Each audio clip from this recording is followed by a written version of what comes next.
જામનગરના ગરીબ કલ્યાણ મેળામાં 10,661 લાભાર્થીઓને 23.33 કરોડની સહાય ચૂકવાય છે। મુખ્યમંત્રીના કાર્યક્રમમાં ઓનલાઈન સામેલ થતા જામનગરના નાગરિકો। સમગ્ર વાત કરીએ તો જામનગરમાં કૃષિ મંત્રી રાઘવજીભાઈ પટેલે જામનગરના ગરીબ કલ્યાણ મેળામાં જણાવ્યું હતું કે રાજ્ય સરકાર દ્વારા યોજાઈ રહેલા ગરીબ કલ્યાણ મેળામાં સરકારી યોજનાનો લાભાર્થીઓનું જીવન ધોરણ ઊંચું લાવવા નિર્ણાયક સાબિત થયા છે। ત્યારે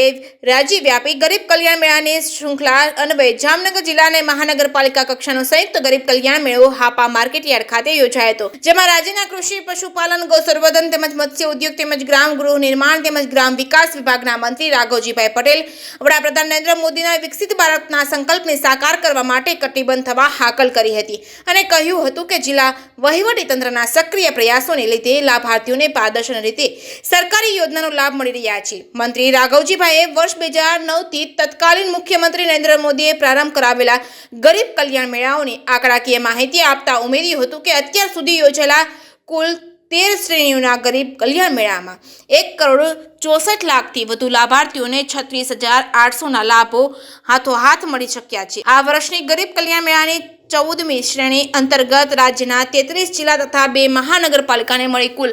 35 સ્થળોએ એકી સાથે ગરીબ કલ્યાણ મેળો યોજાઈ રહ્યો છે, જેમાં રાજ્ય સરકારની વિવિધ 241 યોજનાઓના 40 લાખથી વધુ લોકોને રૂપિયા 5,911 કરોડની સહાય ચૂકવવામાં આવશે। રાજ્ય સરકારના જરૂરિયાતવાળા નાગરિકોને મદદરૂપ થવાના આશયને પરિપૂર્ણ કરવા માટે યોજાઈ રહેલા ગરીબ કલ્યાણ મેળાથી રાજ્યના નાગરિકો આર્થિક ઉન્નતિ કરશે તેવા આશાવાદ વ્યક્ત મંત્રી રાઘવજીભાઈએ લાભાર્થીઓને સરકારી સહાયનો યોગ્ય ઉપયોગ કરી જીવનમાં પ્રગતિ સાધવા અનુરોધ કર્યો છે। જામનગરના ગરીબ કલ્યાણ મેળામાં લાભાર્થીઓને જુદી જુદી 14 સરકારી યોજનાઓ 23.33 કરોડની સહાય ચૂકવાઈ હતી। મુખ્યમંત્રી ભૂપેન્દ્ર પટેલની ઉપસ્થિતિમાં બનાસકાંઠા જિલ્લાના ડીસા ખાતે યોજાયેલા રાજ્ય કક્ષાના ગરીબ કલ્યાણ મેળાનું આ પ્રસંગે જીવંત પ્રસારણ કરાયું હતું, તેમજ જામનગરમાં નાગરિકો સામેલ થયા હતા। જે કેસની ગુજરાતી સાથે હર્ષલ ખંડેરિયા, જામનગર।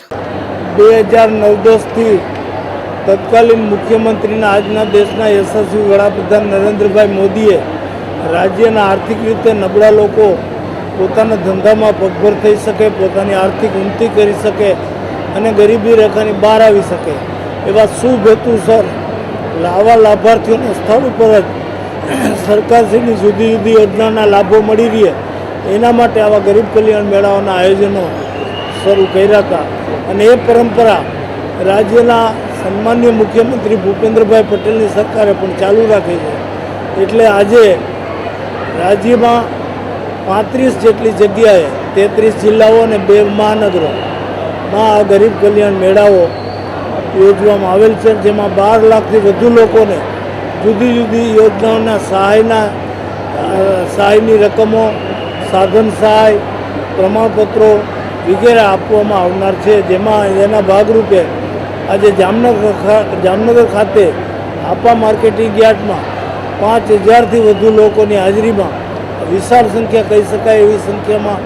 આજે આ ગરીબ કલ્યાણ મેળાનું આયોજન થયું છે અને એમાં તમારી હાજરીમાં જ જુદા જુદા યોજનાઓના લાભાર્થીઓને અહીં એના લાભો, ચેકો વગેરે એનાયત કરવામાં આવ્યા છે।